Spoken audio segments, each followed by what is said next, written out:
Hello दोस्तों, नमस्कार। आप सभी का इंडिया के top 1 online learning platform Unacademy पर बहुत बहुत स्वागत है।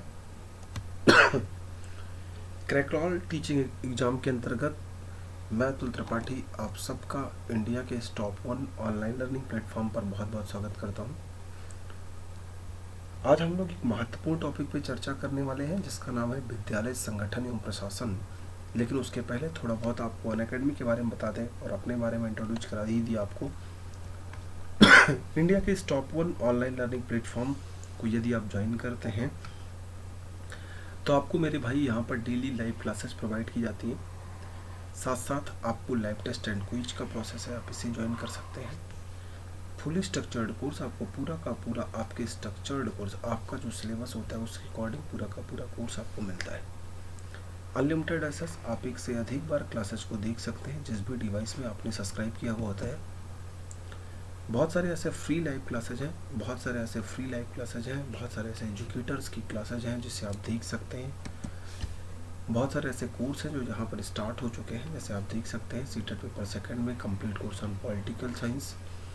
प्रैक्टिस एंड स्ट्रेटजी की बात करें तो crash course on Indian polity.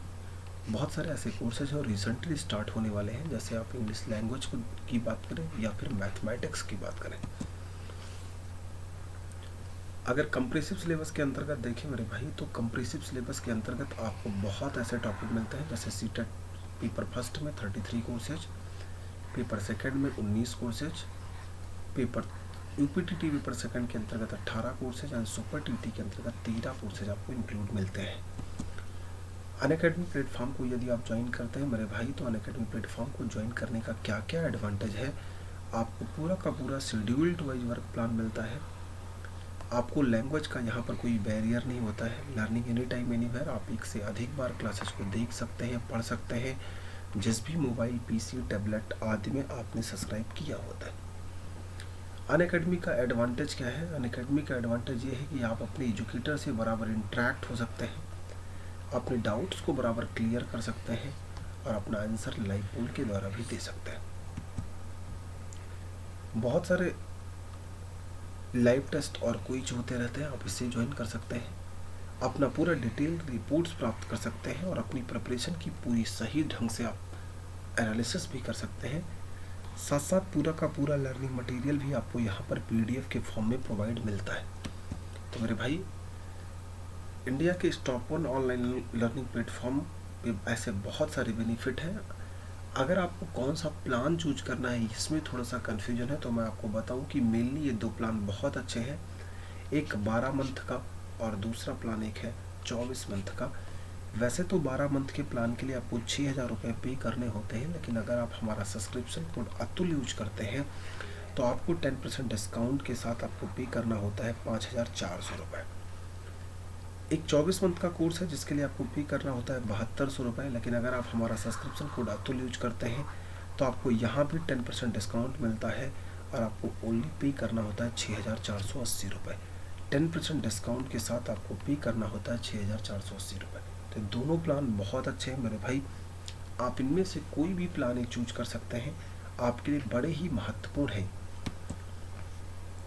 India के इस टॉप 1 ऑनलाइन लर्निंग प्लेटफॉर्म में आज की क्लास में हम चर्चा करने वाले हैं एक इम्पॉर्टेंट टॉपिक पे, जो खासकर सुपर टीटी एग्जाम के पर्पस से इम्पोर्टेंट है।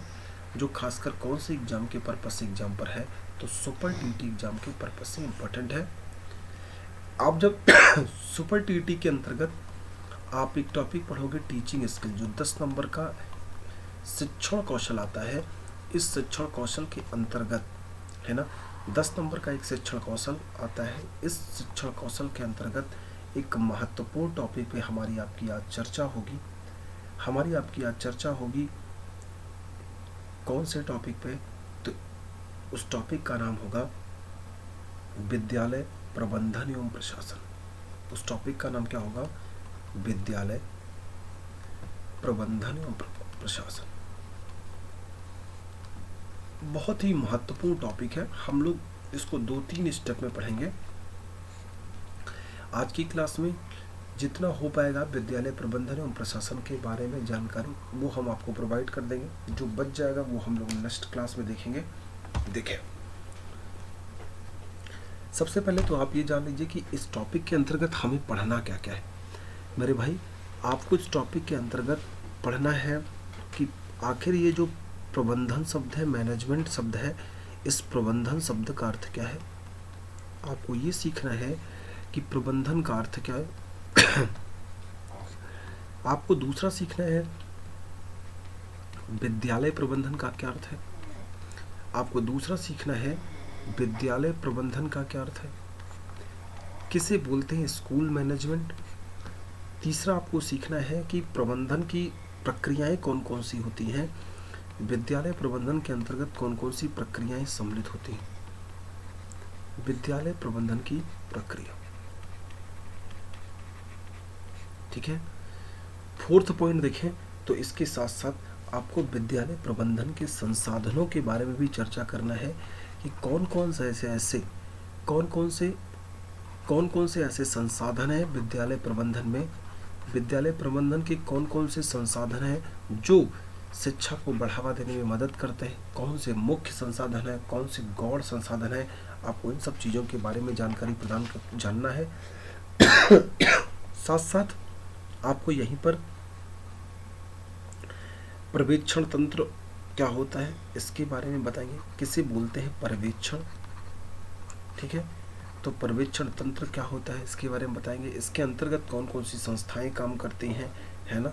तो बीआरसी, एनपीआरसी, ये जब डाइट मेंटर जो स्थापित किए जाते हैं, जो जिला कोऑर्डिनेटर, डिस्ट्रिक्ट कोऑर्डिनेटर, जिला समन्वयक जो स्थापित किए जाते हैं, उन सब का क्या काम है, इन सब चीज़ों के बारे में हम आपको जानकारी डिटेल में देंगे। तो अभी शुरू करते हैं आज की क्लास में। सबसे पहला टॉपिक, प्रबंधन का क्या अर्थ होता है, मीनिंग ऑफ मैनेजमेंट क्या होता है। मेरे भाई, आपसे मेरा प्रश्न है, आपसे ही मेरा यही प्रश्न है कि अगर आपसे कभी भी कोई पूछे कि प्रबंधन शब्द का क्या अर्थ है, मीनिंग ऑफ मैनेजमेंट, आप प्रबंधन को कैसे परिभाषित करोगे। आपसे ये पूछा जाए कि मैनेजमेंट को आप परिभाषित कीजिए, किसे बोलते हैं मैनेजमेंट, किसे बोलते हैं प्रबंधन, आपको ये बताना हो। तो मुझे लगता है कि आपने पढ़ा होगा अपने बीएड बीटीसी के दौरान, थोड़ा बहुत आइडिया होगा। नहीं आइडिया होगा तो हम आपको बताएंगे, है ना। ठीक, जैसे अभी हमारा कोई उद्देश्य हो, कोई भी ऑब्जेक्ट हो, एक एग्जाम्पल के आधार पर देखें कि जैसे हमारा कोई ऑब्जेक्ट हो, कोई उद्देश्य हो। आप मान लीजिए कि पीआरटी, एक पीआरटी एग्जाम या सुपर टीटी एग्जाम आपका उद्देश्य पास करना। तो आप कहते हैं किसी भी उद्देश्य की प्राप्ति के लिए, किसी भी ऑब्जेक्ट की प्राप्ति के लिए जब दो या दो से अधिक लोग मिलकर, है ना, बहुत सारे टीएलएम, शिक्षण सहायक सामग्री का प्रयोग करते हुए, ठीक, कुछ नियमों का पालन करते हुए, ठीक, जब हम किसी भी उद्देश्य की प्राप्ति करते हैं तो उसे प्रबंधन कहते हैं। कहने का क्या मतलब है कि प्रबंधन एक ऐसी प्रक्रिया है जिसमें दो या दो से अधिक लोग, दो या दो से अधिक लोग,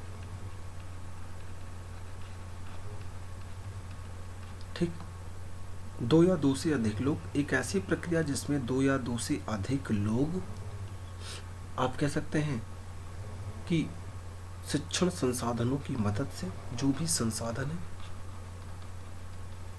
शिक्षण संसाधन की मदद से कोई रूल और रेगुलेशन, कोई नियम और सूत्र हो, इस नियम और सूत्र का पालन करते हुए जब हम कोई उद्देश्य की पूर्ति करते हैं तो उसे प्रबंधन बोलते हैं। अगर परिभाषा लिखना चाहे हम लोग तो हम लोग लिख सकते हैं यहीं पर कि प्रबंधन एक ऐसी प्रक्रिया है, प्रबंधन एक ऐसी प्रक्रिया है जिसके अंतर्गत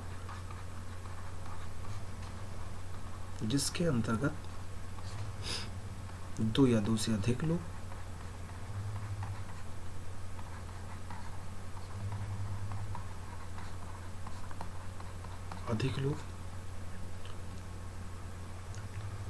ठीक है, प्राप्त संसाधनों की सहायता से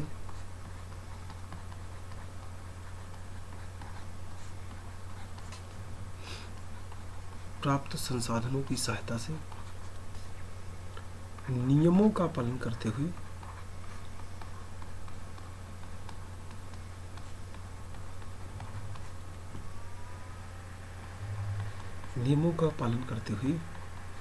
निश्चित उद्देश्यों की प्राप्ति करना।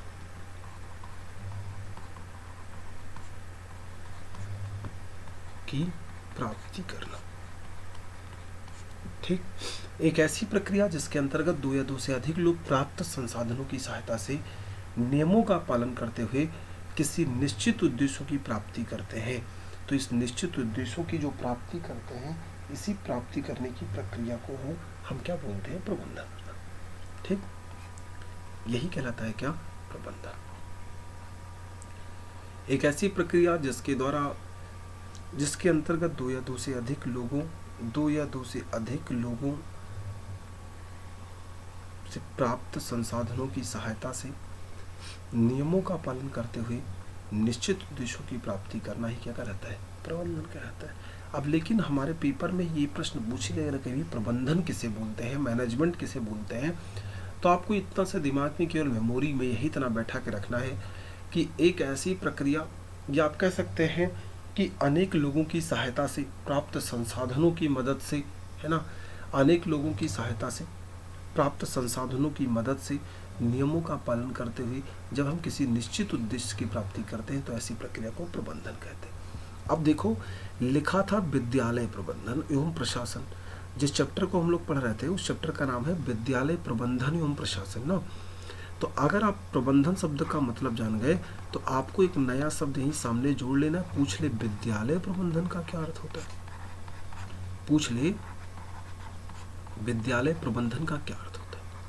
अब अभी तो आपने बताया कि प्रबंधन की क्या परिभाषा होती, तो आपने कहा कि अनेक लोगों की मदद से, जब दो या दो से अधिक लोग हों, अनेक लोगों की मदद से प्राप्त संसाधनों की सहायता से हमारे पास जो भी संसाधन हो, उस संसाधनों की मदद से कुछ नियमों है उसका पालन करते समय जब हम किसी निश्चित उद्देश्य की प्राप्ति करते हैं तो ऐसी प्रक्रिया को प्रबंधन कहते हैं।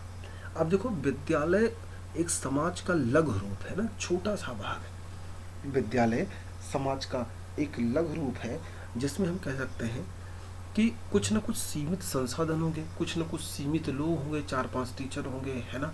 सीमित लोगों की मदद से, सीमित संसाधनों की मदद से जब हम किसी उद्देश्य की प्राप्ति करते हैं तो उसे हम लोग क्या बोलते हैं? विद्यालय प्रबंधन बोलते हैं। आप लिख सकते हैं अपनी कॉपी में कि विद्यालय प्रबंधन वह प्रक्रिया है। क्या लिख सकते हैं? विद्यालय प्रबंधन वह प्रक्रिया है। विद्यालय प्रबंधन वह प्रक्रिया है जिसके अंतर्गत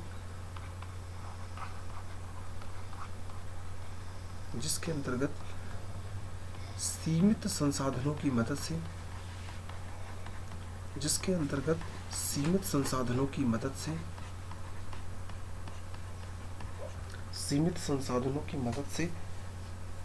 ठीक है, कम समय में कम व्यय के साथ,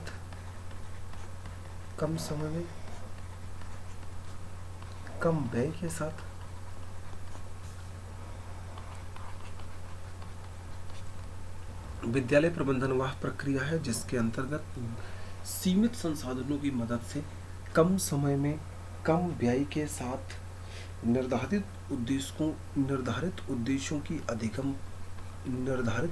की अधिकतम प्राप्ति, विद्यालय प्रबंधन कहलाता है। ठीक है, विद्यालय प्रबंधन कहलाता है।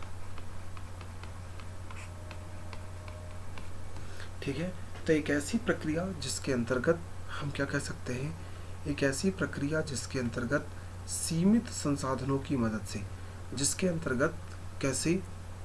सीमित संसाधनों की मदद से, है ना, कम समय में कम व्यय के साथ निर्धारित उद्देश्यों की अधिकतम प्राप्ति विद्यालय प्रबंधन कहलाती है। वैसे अगर आप केवल प्रबंधन शब्द का मतलब देखें तो आपको मैंने बता दिया पहले से कि एक ऐसी प्रक्रिया जिसके अंतर्गत दो या दो से अधिक लोग प्राप्त संसाधनों की सहायता से नियमों का पालन करते हुए निश्चित उद्देश्य की प्राप्ति करते हैं, ऐसी प्रक्रिया को प्रबंधन बोलते हैं। या आप कह सकते हैं इसकी जगह पे एक दूसरी परिभाषा इसकी जगह पर लिख सकते हैं, और सरल लैंग्वेज में हो जाएगी। अगर आप लिखना चाहें तो आप लिख सकते हैं, और सरल लैंग्वेज हो जाएगा। ठीक है, देखिए देखिए एक परिभाषा और लिख लेते हैं, और सरल लैंग्वेज हो जाएगी। इसको समझने में, प्रबंधन को समझने में और आसानी हो जाएगी। देखिए आप अथवा करके एक परिभाषा लिख सकते हैं हम लोग, अनेक संसाधनों की मदद से। ठीक है, या अनेक लोगों की मदद से, ऐसा लिखिए, ज्यादा सही होगा। ठीक है, ठीक है, अनेक लोगों की मदद से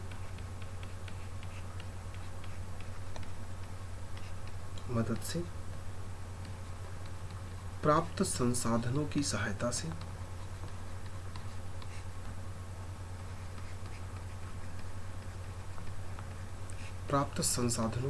सहायता से, ठीक है, नियमों का पालन करते हुए, बात एक ही है, शब्द का अर्थ आसान है, पढ़ोगे लाइन तो आसान लगेगी। नियमों का पालन करते हुए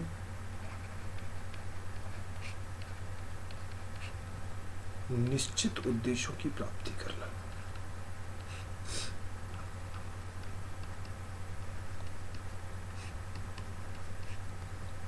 निश्चित उद्देश्यों की प्राप्ति करना क्या कहलाता है? प्रबंधन कहलाता है।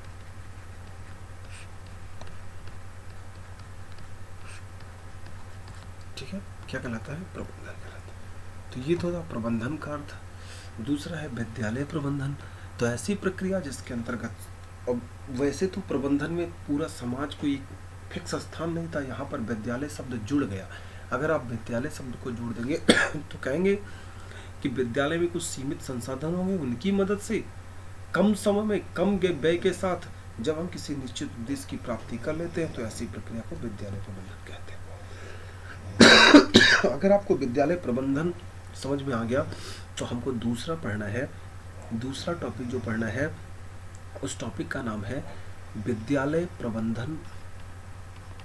विद्यालय प्रबंधन, विद्यालय प्रबंधन। आपको दूसरा टॉपिक पढ़ना है विद्यालय प्रबंधन की प्रक्रिया। आपको पढ़ना है विद्यालय प्रबंधन की प्रक्रिया। कौन कौन से ऐसे प्रोसेस हैं जो स्कूल मैनेजमेंट में आपको मदद करते हैं, विद्यालय प्रबंधन में आपको मदद करते हैं, उनके बारे में आपको जानना है। कौन कौन से ऐसे प्रोसेस हैं जो स्कूल मैनेजमेंट में सबसे ज़्यादा हेल्प करते हैं, तो इसके बारे में देख लीजिए। आप कह सकते हैं अगर विद्यालय प्रबंधन की प्रक्रिया के बारे में बात करें कि क्या क्या प्रक्रियाएं होंगी, तो बहुत सारी ऐसी चीज़ें होती हैं, बहुत ऐसे प्लान होते हैं जो विद्यालय प्रबंधन की मदद करते हैं। जैसे सबसे पहले किसी काम को करने के लिए हमको कोई प्लान करना होता है, कोई योजना करना होता है। वैसे विद्यालय प्रबंधन के सफल संचालन के लिए सर्वप्रथम हमें क्या करना पड़ता है, तो एक योजना बनानी पड़ती है, एक प्लान का निर्माण करना होता है। जब आपका प्लान कोई तैयार हो जाता है, कोई योजना तैयार हो जाती है, तो इस योजना की सफल संचालन के लिए कुछ लोगों की ज़रूरत होती है। और आप जहाँ पर 2 या 2 से अधिक लोग मिलकर योजना को सफल बनाने में मदद करते हैं, ऐसी प्रक्रिया को हम लोग संगठन बोलते हैं। तो दूसरे पर क्या आ जाता है? संगठन। पहला योजना, दूसरा संगठन, और तीसरा देखिए ये कहा गया कि जो भी हमारा उद्देश्य है उसको सफल ढंग से ये लोग संचालित कर पाए, संगठन वाले लोग, तो इसके लिए हमको किसी चीज़ की क्या जरूरत पड़ती है? निर्देशन। किसकी जरूरत पड़ती है? निर्देशन। तो पहला योजना, फिर संगठन, फिर निर्देशन। अगर हम बात करें इसके बाद वाले, अगर हम इसके बाद वाले बात करें, निर्देशन के बाद वाली बात करें, तो निर्देशन के बाद एक जरूरत पड़ती है हमें मोटिवेशन की। जब हमें कोई गाइड करे, कोई कार्य करने का दिशा तो बताए, वो तो सही था, लेकिन बीच बीच में ज़रूरत पड़ती है मोटिवेशन की। हम कि हमें उस कार्य में के बीच में रुचि लगातार बनी रहे, इसके लिए अभिप्रेरणा की जरूरत होती है। अगर हम इसके बाद भी बात करें तो वास्तव में विद्यालय प्रबंधन की प्रक्रिया में जो पांचवा चरण होता है वो होता है कंट्रोलर का, नियंत्रण का। जब आप कोई कार्य कर रहे हैं, बराबर आपका इंटरेस्ट भी बना रहे, तो कार्य जो कर रहे हैं वो कितना सही, कितना गलत या किस ढंग से हो, इस पर कोई ना कोई जांच पड़ताल करता रहे। इसलिए कंट्रोलर पांचवें पद में आता है नियंत्रण, और नियंत्रण के बाद तब आपको मिलता है जो छठवां पद, वो है निर्णय। वो क्या है? रिजल्ट। क्या है आपका? निर्णय।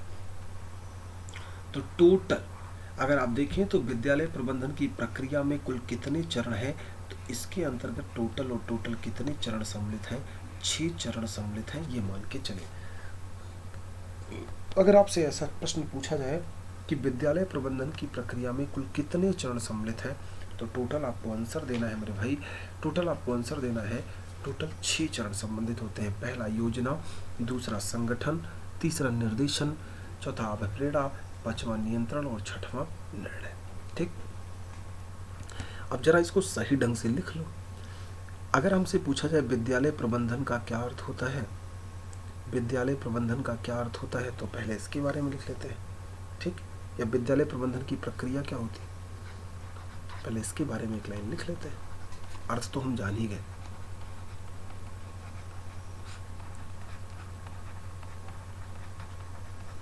विद्यालय प्रबंधन की प्रक्रिया देखिए, आप कहते हैं कि जी जो प्रबंधन प्रक्रिया है वो एक प्रकार की ऐसी प्रक्रिया है, आप ऐसा लिखिए कि प्रबंधन प्रक्रिया, management process is that type of process.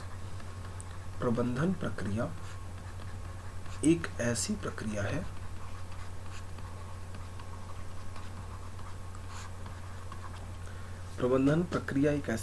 है जो व्यवस्थापक द्वारा की जाती है, जो ऑर्गेनाइजर के द्वारा, जो व्यवस्थापक होता है विद्यालय का, उस व्यवस्थापक के द्वारा की जाती है। एक ऐसी प्रक्रिया जो व्यवस्थापक के द्वारा की जाती है, या किसी भी कार्य को संपादन का प्रथम एवं महत्वपूर्ण चरण होता है, तथा यह किसी भी कार्य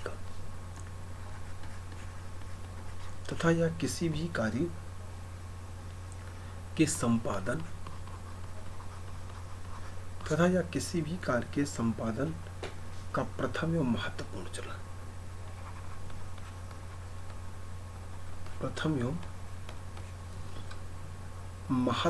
चरण।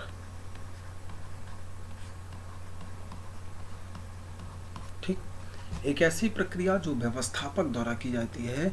Management is that type of process in which to organise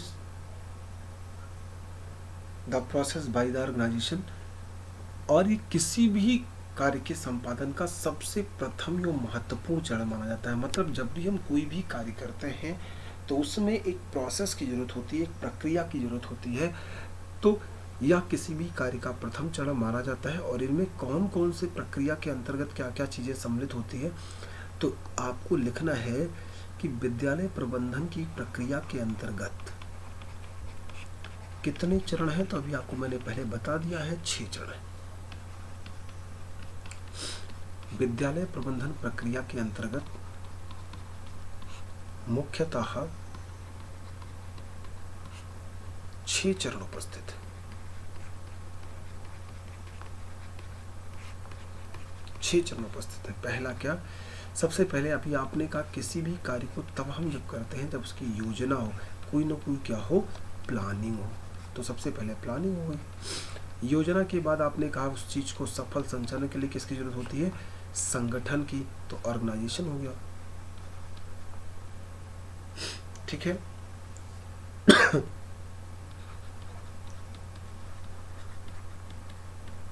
organisation की, तो योजना, संगठन के बाद आपने कहा कि उसको सफल ढंग से संचालित करने के लिए कोई गाइड करने वाला हो, तो निर्देशन हो। ठीक है, गाइडेंस हो। चौथा, आपने कहा निर्देशन के साथ साथ कोई ऐसा हो जब हमें कभी जरूरत पड़े, जैसे कोई कार्य कर रहे हैं तो उसमें बराबर इंटरेस्ट बना रहे, इसके लिए किसकी जरूरत पड़ती है? मोटिवेशन की, अभिप्रेरणा की। किसकी? मोटिवेशन की, अभिप्रेरणा की।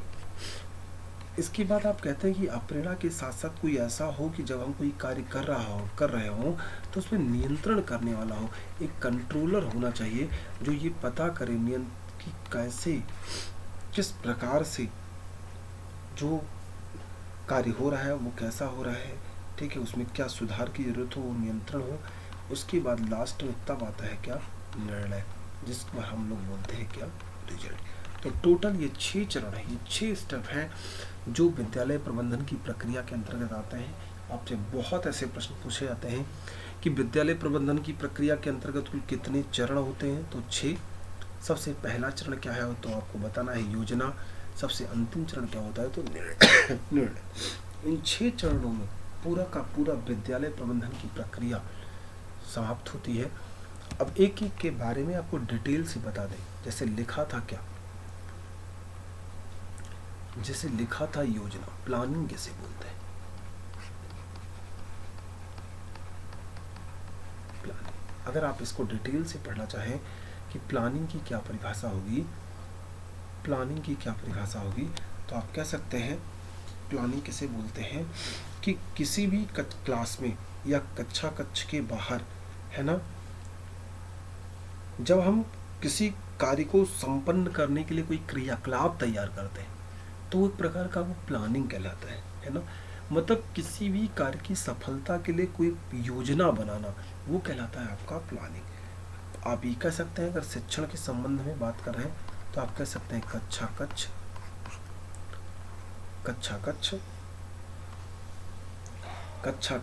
एवं कक्ष के बाहर,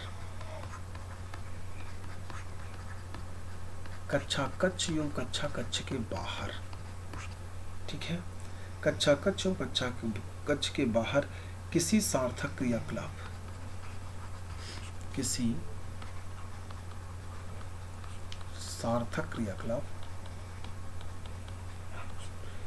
सार्थक क्रियाकलाप को संपन्न कराने के लिए,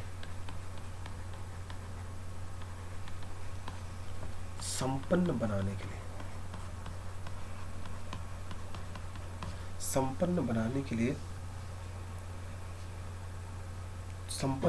लिए योजना बनाना आवश्यक होता है।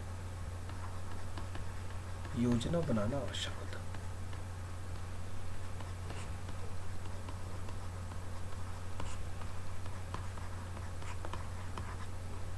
योजना बनाना आवश्यक होता है। जब भी आप किसी भी कार्य को करते हैं तो उस कार्य के लिए आपको एक प्लान करना पड़ता है, एक प्लान करना होता है, तब आप जाके उस कार्य को सही ढंग से कर पाते हैं।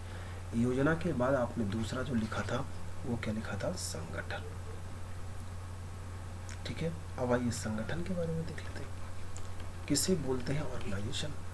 पहला हो गया प्लान, दूसरा संगठन, ऑर्गेनाइजेशन। ठीक,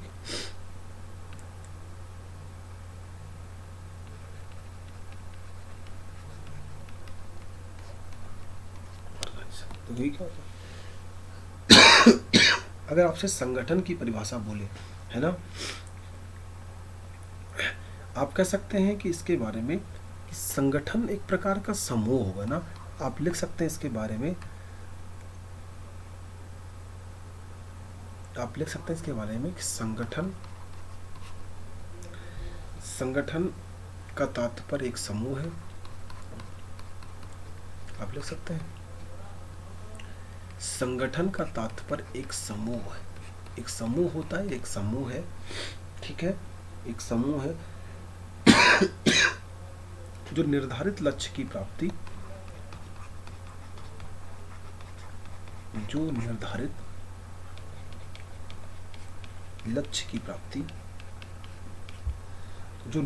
लक्ष्य की प्राप्ति के लिए मिलकर कार्य करती है।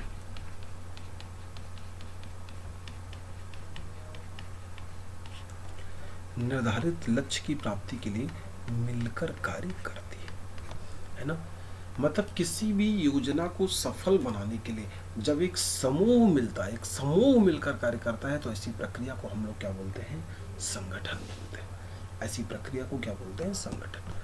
अगर योजना समझ में आ गया, संगठन समझ में आ गया, तो हमने कहा कि हमारा जो तीसरा पॉइंट था, जो तीसरा प्रक्रिया था वो क्या था? जो तीसरी प्रक्रिया थी वो क्या था? वो था इसके बाद निर्देशन, जिसको आप गाइडेंस बोलते हैं, ठीक है, डायरेक्शन बोलते हैं, जिसको आप डायरेक्शन बोलते हैं, निर्देशन। अब किसे बोलते हैं निर्देशन? क्या होता है निर्देशन, इसके बारे में जाना है, ठीक है। आपने जब आप नियोजन की परिभाषा दी, प्लानिंग की परिभाषा दी, तो आपने कहा कि किसी भी कार्य को सफल बनाने के लिए एक प्लान का होना जरूरी होता है, एक निर्देशन का, एक योजना का होना जरूरी होता है। अर्थात कक्षा कक्ष या कक्षा के कक्ष के बाहर किसी सार्थक क्रियाकलाप को संपन्न करने के लिए योजना बनाना आवश्यक होता है, योजना बनाना आवश्यक होता है। आपने कहा संगठन क्या होता है, तो आपने कहा किसी भी योजना के सफल संचालन के लिए संगठन एक महत्वपूर्ण होता है, और यह एक समूह होता है, ग्रुप होता है। वैसे देखो निर्देशन क्या होता है कि जितने भी आप ये ऊपर पढ़े, नियोजन और जो पढ़े संगठन, नियोजन और जो संगठन है, इस नियोजन संगठन को एक काम करते हैं, इस नियोजन संगठन आदि क्रियाओं की सफलता के लिए, आदि क्रियाओं की सफलता के लिए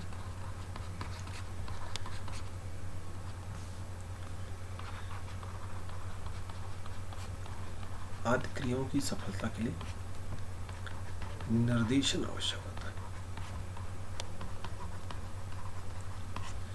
निर्देशन आवश्यक होता है। मतलब हमने जो प्लानिंग किया है, जो प्लान तैयार किया है, वो सफल हो, जो संगठन उस कार्य को करने में मदद कर रहा है वो संगठन अच्छे से कार्य पर कर पाए, तथा अनेक क्रियाओं की सफलता के लिए निर्देशन को होना बहुत जरूरी होता है, सबसे ज़्यादा जरूरी होता है। अब आते हैं हम चौथे पॉइंट पे। अगर आपको योजना, संगठन, निर्देशन पता चला, तो आते हैं मोटिवेशन में, अभिप्रेरणा। मोटिवेशन, ठीक, क्या होता है अभिप्रेरणा, किसे बोलते हैं मोटिवेशन, इसके बारे में जाने। आप तो जानते हो कि छात्रों की शिक्षण कार्य में या किसी भी योजना में रुचि बनाए रखने के लिए हम जिसकी आवश्यकता उपयोग होती है वो कहलाता है क्या? अभिप्रेरणा, मोटिवेशन कहलाता है। या आप कह सकते हैं निर्धारित दिशा में कार्य की सफलता पूर्वक संचालन के लिए अभिप्रेरणा आवश्यक है। किसी भी, ऐसा लिख सकते हैं आप,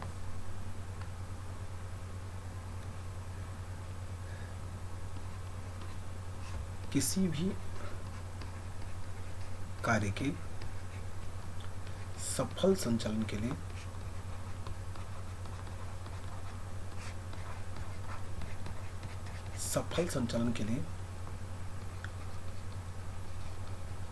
अभिप्रेरणा का होना आवश्यक है।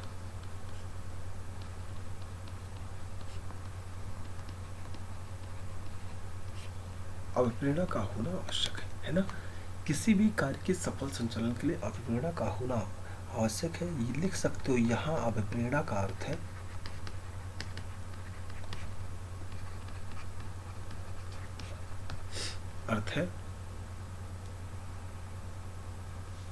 संचालित करना। अभिप्रेरणा का अर्थ है संचालित करना, अर्थात ऐसी प्रक्रियाएं जो हमें किसी कार्य को करने में संचालित करती हैं उसे अभिप्रेरणा कहते हैं। तो जो हम कार्य कर रहे हैं, जो हमने प्लान तैयार किया, जो हमने उद्देश्य निर्धारित किया, उस उद्देश्य को सफल पूर्वक आगे बढ़ाने के लिए, बच्चों में बराबर रुचि बनाए रखने के लिए अभिप्रेरणा का होना आवश्यक है। और अभिप्रेरणा का जो अर्थ होता है वो संचालित करना, अर्थात ऐसी प्रक्रिया जो हमें किसी भी कार्य को करने के लिए संचालित करती है, प्रेरित करती है, ऐसी प्रक्रिया को हम क्या बोलते हैं? अभिप्रेरणा। पांचवा देखो, अगर हम पांचवें की बात करें, देखो इसमें कौन सा है, पांचवा देखो तो पांचवा है कंट्रोलर, जिसको आप क्या बोलते हैं, नियंत्रण। पांचवा क्या है, तो नियंत्रण, कंट्रोलिंग।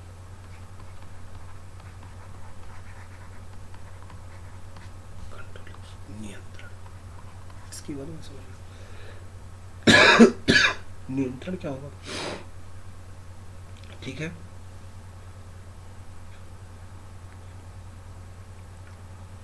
ऐसा कहा जाता है कि जब भी कोई हम प्लान करें, जब भी हम कोई प्लान करें तो वो कहलाता है क्या, नियोजन, ठीक है। नियोजन और जो रिजल्ट है, किसी भी कार्य का जो रिजल्ट है, आप कह सकते हैं नियोजन और कार्य निष्पादन। नियोजन और कार्य निष्पादन के बीच पाए जाने वाले अंतर को, बीच पाए जाने वाले अंतर को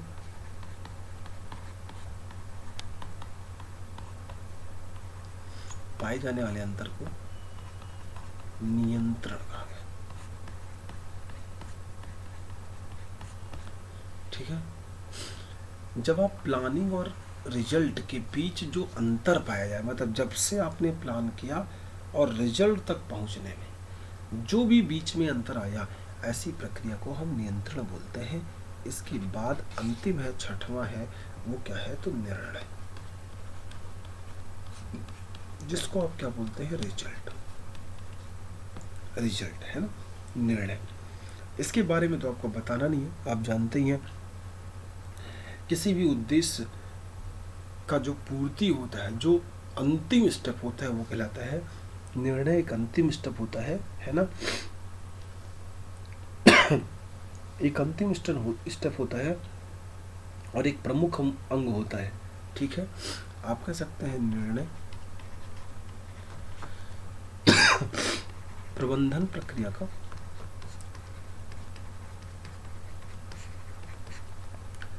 अंतिम चरण है। अंतिम चरण है जो उद्देश्य की सफलता या असफलता को बताता है, असफलता को बताता है। तो जब भी पूछा जाए कि कुल मिला के अगर देखें तो विद्यालय प्रबंधन एवं प्रशासन में कुल कितनी प्रक्रियाएं होती हैं, तो टोटल मैंने कितनी प्रक्रियाएं बताई आपको, 6। सबसे पहली प्रक्रिया क्या कि दुनिया का कोई भी कार्य जब आप करेंगे तो उसके लिए पहले आपको प्लान करना होगा, तो हो गया योजना। उस योजना को आगे बढ़ाने के लिए आपको कुछ ना कुछ लोगों की जरूरत होगी, तो प्लान के साथ साथ आपको बनाना है आपका संगठन। उस संगठन के लोग सही ढंग से काम करें, है ना। उनको एक गाइड की जरूरत होती है, उनको एक गाइड की जरूरत होती है। तो आपको तीसरा स्टेप में आया निर्देशन।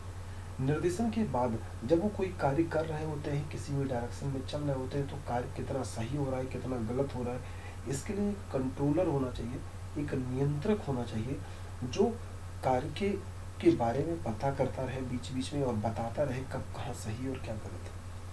पांचवें स्टेप में आते हैं तो नियंत्रण। वास्तव में नियंत्रण जो कार्य जहाँ से आप कोई प्लान करते हैं और जो आपका रिजल्ट आता है, उसके बीच का जो अंतर होता है, ये जो बीच वाला पार्ट होता है, नियोजन से शुरू करो तो नियोजन के बाद क्या, जब आप कोई प्लान करते हैं तो प्लान के सफल जो संगठन है, संगठन के बाद जो आपका ये निर्देशन है, ठीक है, निर्देशन जो आपका कंट्रोलर है, नियंत्रक है, इन सब का जो पार्ट है, तो नियोजन और कार्य निष्पादन के बीच पाया जाने वाला जो अंतर आपको लगता है, वो नियंत्रण कहलाता है। अगर बात करें रिजल्ट की, तो आपको ये बताएं कि ये विद्यालय प्रबंधन एवं प्रशासन का अंतिम चरण होता है। ये किसी भी देश के सफलता या असफलता को बताता है ना। जब आप कोई प्लान करते हैं तो उस प्लान की सफलता या असफलता को डिफाइन करता है।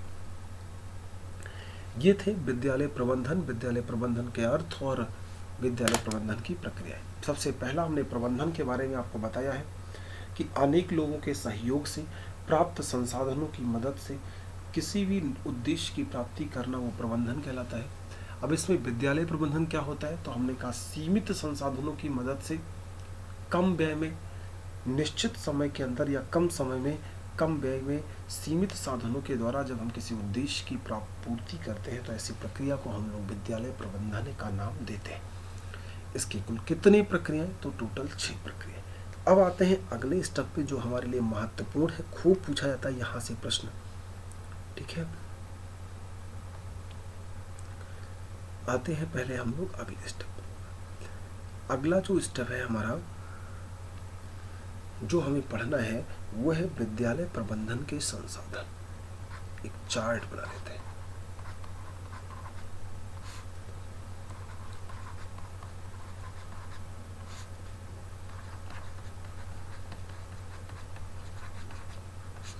विद्यालय प्रबंधन के संसाधन इंपॉर्टेंट पॉइंट है, बहुत ही इंपॉर्टेंट पॉइंट है, आपके पेपर में बहुत पूछा जाता है। देखिए, विद्यालय प्रबंधन के मुख्यतः 2 साधन, 2 प्रकार के साधन, जिनमें सबसे पहला जो साधन है उसको हम लोग क्या बोलते हैं, मुख्य साधन। क्या बोलते हैं, मुख्य साधन। और दूसरा जो है उसके अंतर्गत कौन सा साधन आता है, तो सेकेंडरी, जिसको हम क्या बोलते हैं, गौड़ साधन। जिसको क्या बोलते हैं, गौड़ साधन। अगर मुख्य साधन की बात करें तो मुख्य साधन के अंतर्गत मुख्यतः ये 3 आते हैं। सबसे पहले कौन सी सुविधाएं आती हैं, कौन से संसाधन आते हैं, तो सबसे पहला जो आता है वो आता है भौतिक संसाधन। ठीक है, भौतिक संसाधन, या इसी को क्या लिखते हैं, फिजिकल रिसोर्स। फिजिकल रिसोर्स, ठीक। दूसरा जो इसके अंतर्गत आता है, भौतिक संसाधन के अंतर्गत दूसरा जो संसाधन आता है वो होता है मानवीय संसाधन, ह्यूमन रिसोर्स। अब आपको बताएंगे इन तीनों के बारे में डिटेल में कि मानवीय संसाधन के अंतर्गत क्या क्या आता है, भौतिक संसाधन के अंतर्गत क्या क्या आता है। ठीक है, ये सारी चीजें हम लोग पढ़ेंगे। मानवीय संसाधन के बाद अगर आप देखें, भौतिक संसाधन, मानवीय संसाधन के बाद जो तीसरा संसाधन है वो कौन सा है, तो वित्तीय संसाधन।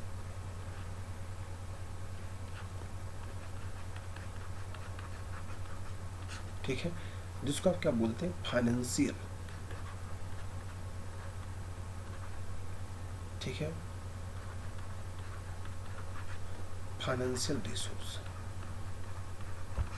ये था 3 मुख्य संसाधन में, भौतिक, मानवीय और वित्तीय।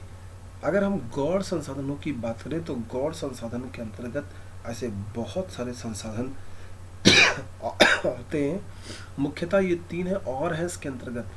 अगर आप इसके अंतर्गत दूसरा देखें तो यहाँ पर विद्यालयों के संपत्ति, ये सब चीज़ें मुख्यतः 3, इन तीनों को हम डिवाइड करके सीख लेंगे, वहाँ वो चीज़ें ले आएंगे जो छूट गई होंगी।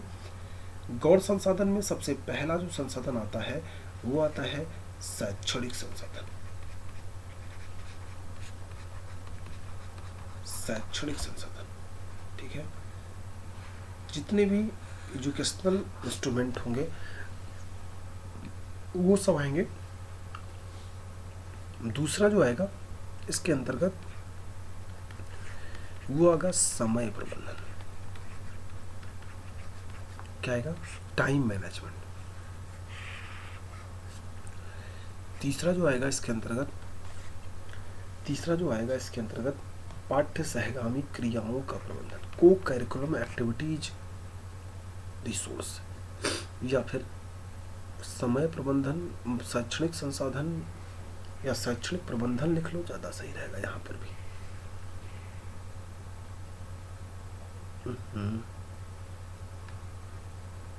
फिर से लिखना पड़ेगा, कोई नहीं, चलो ठीक है। क्या एक टॉपिक था कोई बात नहीं, लिखत पढ़ना था हमको, विद्यालय प्रबंधन के संसाधन। विद्यालय प्रबंधन के संसाधन, ये मेन टॉपिक है। मतलब किसी भी विद्यालय में प्रबंधन के लिए किसी भी विद्यालय में प्रबंधन के लिए, मैनेजमेंट के लिए कौन कौन से इंस्ट्रूमेंट की ज़रूरत होती है, आपको ये जानना है। तो आपको हम बता रहे थे ये कि इसमें 2 संसाधन आते हैं। कुछ संसाधन को हम लोग मुख्य संसाधन की श्रेणी में रखते हैं और कुछ को हम लोग किस में रखते हैं, गौण संसाधन की श्रेणी में रखते हैं। गौण संसाधन की श्रेणी में रखते हैं। मुख्य संसाधन में सबसे पहला संसाधन जो है वो है भौतिक संसाधन।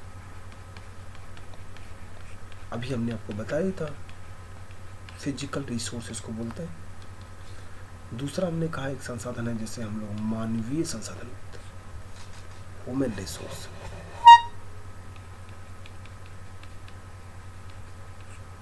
तीसरा हमने कहा अभी एक संसाधन और है जिसे हम लोग बोलते हैं वित्तीय संसाधन।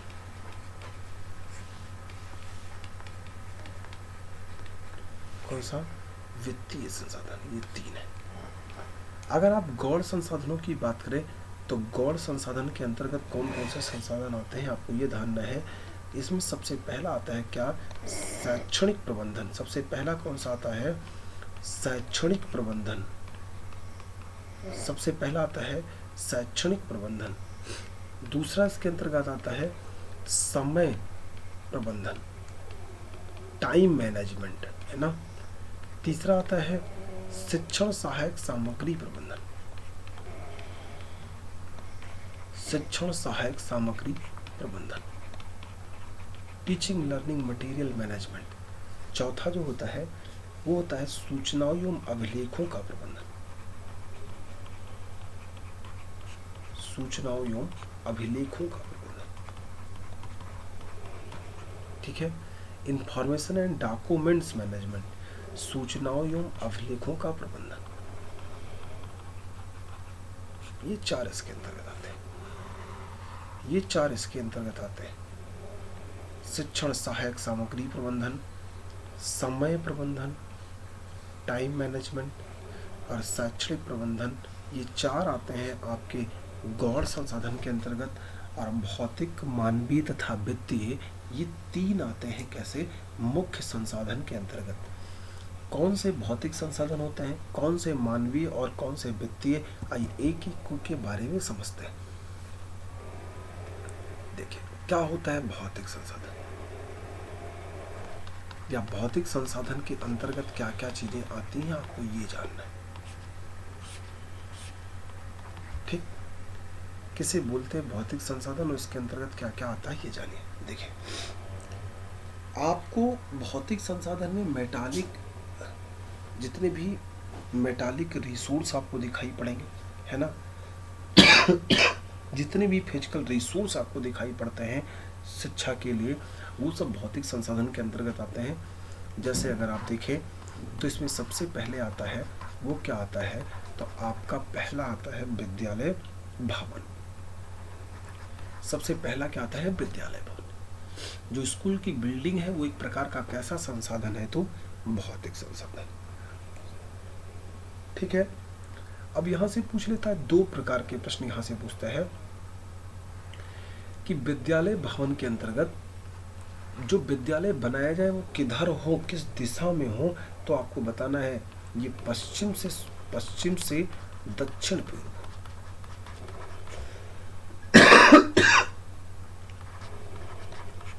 पश्चिम से दक्षिण पूर्व दिशा में। ठीक। जो विद्यालय वो किस दिशा में बना होना चाहिए, तो पश्चिम से दक्षिण पूर्व की दिशा में बना होना चाहिए। और दूसरा, जो विद्यालय भवन हो उसका स्ट्रक्चर कुछ इस प्रकार हो, या तो आई के फॉर्म में, या तो एल के फॉर्म में, या तो यू के फॉर्म में, या तो एच के फॉर्म में, या तो ई के फॉर्म में, या तो टी के फॉर्म में, या तो वाई के फॉर्म में। मुख्यतः सबसे जो प्रचलित है वो प्रचलित है ई वाला, सबसे ज़्यादा प्रचलित है तो ई वाला। इसलिए आप देखिए ये अधिक व्यवहारिक भी माना जाता है। विद्यालय भवन का जो संरचना हो कुछ इस प्रकार से होना चाहिए। ये सब इस प्रकार से क्या होनी चाहिए, तो संरचनाएं होनी चाहिए। या तो आई के फॉर्म में बनाओ, या तो एल के फॉर्म में, या तो यू के फॉर्म में, या तो एच के फॉर्म में, या तो ई के फॉर्म में, या तो टी के फॉर्म में, या तो वाई में। ज़्यादातर प्रचलित कौन सा है, तो ई के फॉर्म में, यही ज़्यादातर व्यवहारिक भी है। तो यहाँ पे ये भी लिख सकते हैं ई टाइप स्ट्रक्चर, ई टाइप अधिक व्यवहारिक माना जाता है।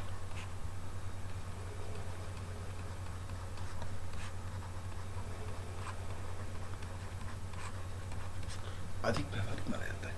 दूसरा देखिए इसके अंतर्गत आता है कि जितने भी शिक्षण अधिगम सामग्री है वो सब भौतिक संसाधन कहलाते हैं। दूसरा क्या है, जितने भी टीएलएम है,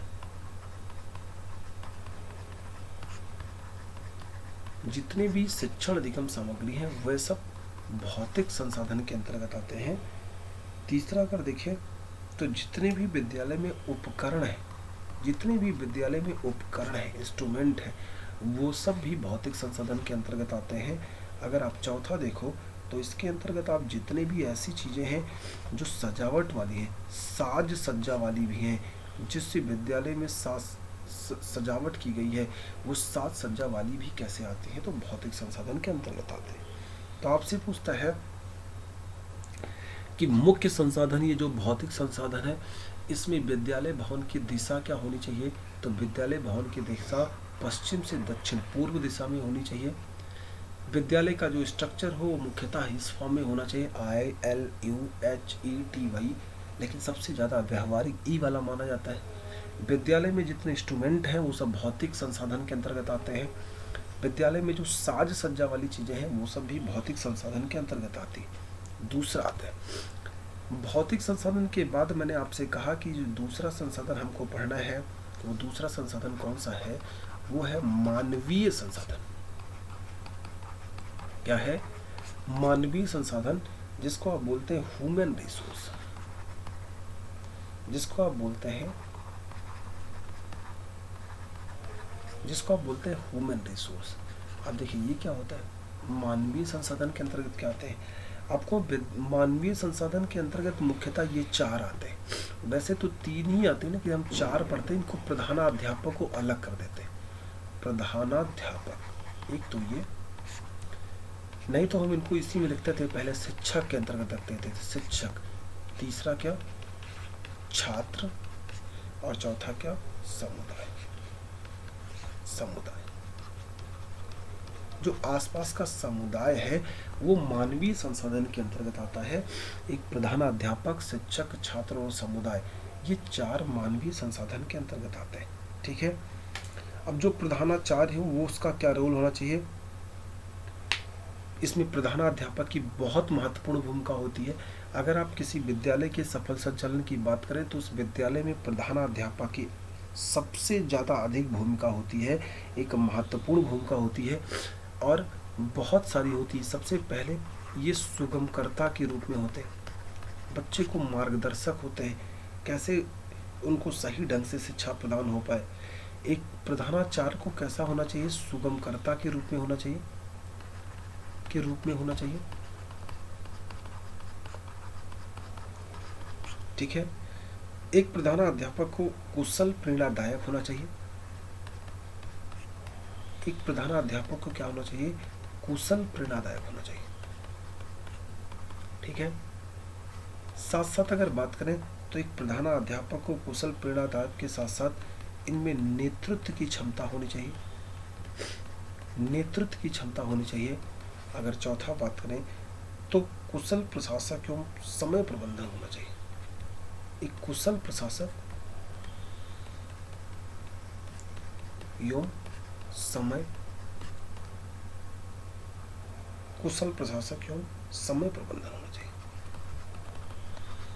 एक विद्यालय के सबसे उच्च पद पर जब आप काम करते हैं, प्रधानाध्यापक के पद पर काम करते हैं, है ना, प्रिंसिपल्स के पद पर काम करते हैं, तो आपका जो व्यवहार होना चाहिए, वो इसी चार रूप में होना चाहिए।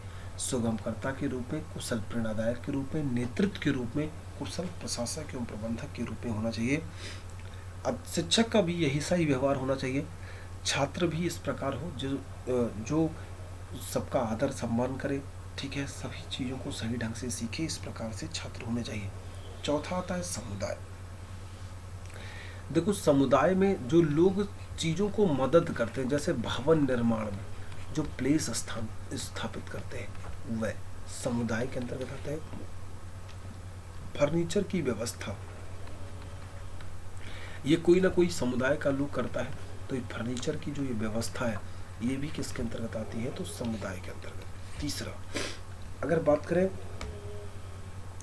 विद्यालय की सुरक्षा एवं साफ सफाई की, तो वहाँ के लोकल लोग होते हैं वो, तो वो विद्यालय का की सुरक्षा एवं साफ सफाई, ये सब किसके अंतर्गत, समुदाय के अंतर्गत। चौथा अगर देखो तो यही नहीं, खेल का मैदान, ये भी लोगों को उपलब्ध कराने का काम था, समुदाय का काम था खेल का मैदान। साथ साथ आप ये भी लिख सकते हैं 100% नामांकन, लोगों को विद्यालय भेजकर उनके नामांकन कराने का कार्य कौन करता था, समुदाय करता था। पेयजल, बच्चों को पीने के लिए पानी मिले, उस पेयजल की व्यवस्था भी कौन करता है, तो समुदाय करता है, पेयजल की व्यवस्था। ठीक है, इसी को सफल संचालन करने के लिए अगर आप देखें तो नगर स्तर पर इन सभी कार्यों को सफल संचालन करने के लिए आप देखो तो नगर स्तर पर आप देखो तो नगर क्षेत्र में वार्ड शिक्षा समिति, किसकी, नगर क्षेत्र में किसकी, तो वार्ड शिक्षा समिति।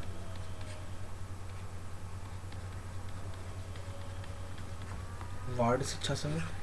नगर की बात अगर बात करें ग्राम स्तर पर, ग्राम स्तर पर ग्राम शिक्षा समिति।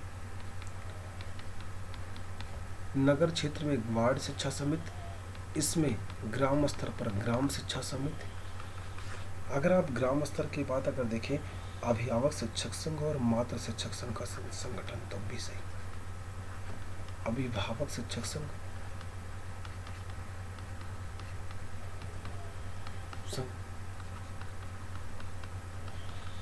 मातृ शिक्षक संघ का संगठन, ये सब देखो बनाए गए हैं। नगर क्षेत्र में वार्ड शिक्षा समिति का, ग्राम स्तर पर ग्राम शिक्षा समिति का, अभिभावक शिक्षक संघ, मातृ शिक्षक संघ, ये सब बनाए गए।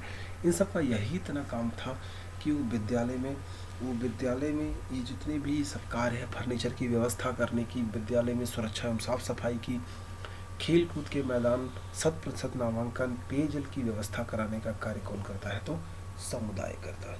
तो ये थे मानवीय संसाधन के अंतर्गत मुख्यतः ये 4 सोर्स, प्रधानाध्यापक, शिक्षक, छात्र और समुदाय, सबके क्या क्या कार्य है, कैसा व्यवहार होना चाहिए, वो मैंने बता दिया।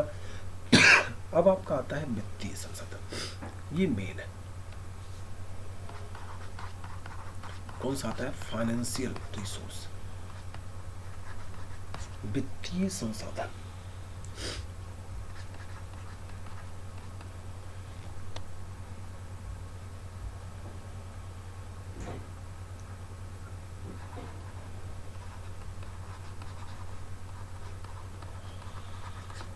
ठीक है,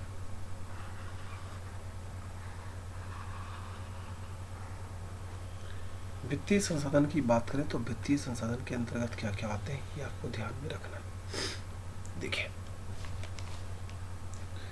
वित्तीय संसाधन के अंतर्गत मुख्यतः ये 3-4 प्रकार की चीजें आती हैं, जैसे देख सकते हैं आप। अच्छा, रुक जाइए।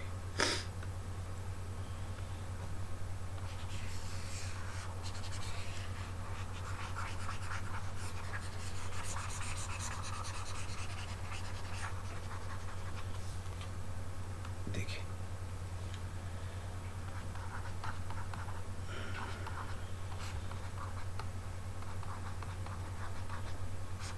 वित्तीय संसाधन, ठीक है,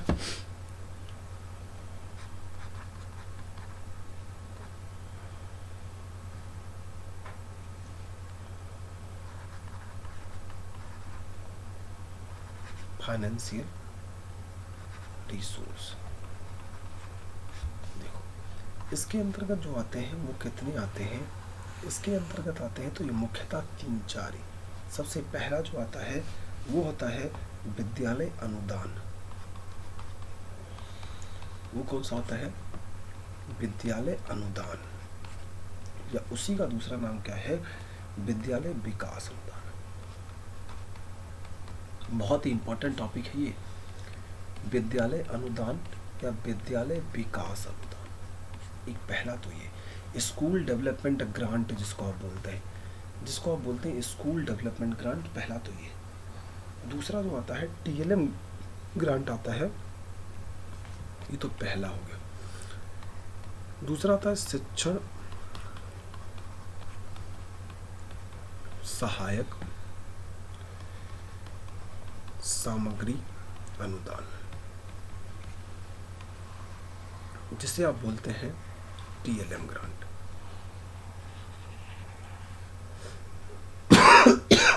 तीसरा आता है विद्यालय रख रखाव अनुदान, स्कूल मेंटेनेंस ग्रांट। तीन तो ये आते हैं, ठीक है। और इसके अलावा भी 2-3 और आते हैं। जैसे हम चौथा, ये जनरली अगर चौथा देखें तो इसके अंतर्गत आता है विद्यालय से, जब विद्यालय में कोई चीज़ अर्जित की जाए, तो विद्यालय में कोई चीज़ पैदा की जाए, है ना, बाद में उसको बना के बेचा जाए, तो विद्यालय की संपत्ति से अर्जित धन, एक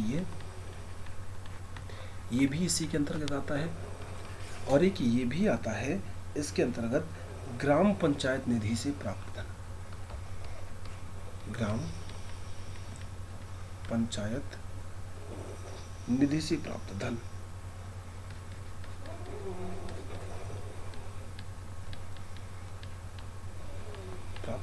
ये सब इसके अंतर्गत आते हैं। फाइनेंशियल रिसोर्स की बात करें तो फाइनेंशियल रिसोर्स में ये सब आते हैं। पहला कौन कौन, विद्यालय अनुदान, स्कूल ग्रांट। दूसरा शिक्षण सहायक सामग्री अनुदान, TLM ग्रांट। तीसरा स्कूल मेंटेनेंस ग्रांट, विद्यालय रख रखाव अनुदान, ये तो 3। और चौथा साथ साथ विद्यालय की संपत्ति से अर्जित धन और ग्राम पंचायत निधि से प्राप्त धन। इतने प्रकार के इसमें आते हैं। तो अगली क्लास में हम लोग जब मुलाकात करें तो आपको यहाँ पर विद्यालय अनुदान क्या होता है, शिक्षण सहायक सामग्री अनुदान क्या होता है, विद्यालय रखरखाव अनुदान क्या होता है, इस पर हम चर्चा आपसे करेंगे। विद्यालय अनुदान में कितने रुपए ग्रांट आता है, TLM में कितना ग्रांट आता है, विद्यालय रखरखाव अनुदान में कितने रुपए मिलते हैं, ये सब आपसे पूछा जाता है कि प्राथमिक विद्यालय में विद्यालय रखरखाव अनुदान के अंतर्गत कितना पैसा आता है, प्रत्येक शिक्षक की TLM की व्यवस्था करने के लिए, शिक्षण सहायक सामग्री की व्यवस्था करने के लिए कितना ग्रांट आता है। ये सब आपको अगली क्लास में चर्चा करते हैं और बताते हैं। तब तक के लिए हम लेते हैं विदा। धन्यवाद आप सभी का, हमारे साथ आप लाइव रहे इतनी देर आपने सीखा, इसके लिए आप सभी का बहुत बहुत धन्यवाद। ठीक है, ये पार्ट 1 रहा विद्यालय प्रबंधन एवं प्रशासन का। सुपर TT एग्जाम के पर्पज से इम्पोर्टेंट है। अगली क्लास इसी को दूसरे स्टेप में लेके आएंगे, मतलब इसी के आगे हम लोग बढ़ेंगे और चीज़ों पर चर्चा करेंगे। तब तक के लिए लेते हैं विदा। धन्यवाद।